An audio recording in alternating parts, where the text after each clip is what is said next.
दिन हजरत उमर ने चाहा कि मैं ना कुछ खास नसीहतें करूं लोगों को, कुछ खास पैगाम दीन का दूं।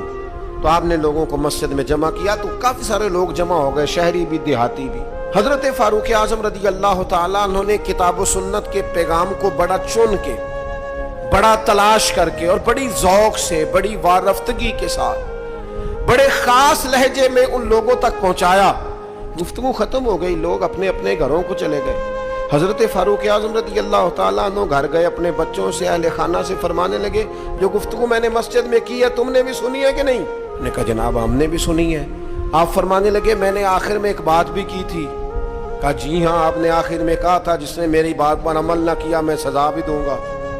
उमर कहने लगे अब तुम एक बात इजाफी सुन लो, वो जिनको मैंने तकरीर सुनाई है ना, अगर वो नहीं मानेंगे तो सजा सिंगल होगी, और अगर उमर के घर वाले नहीं मानेंगे तो फिर सजा डबल होगी।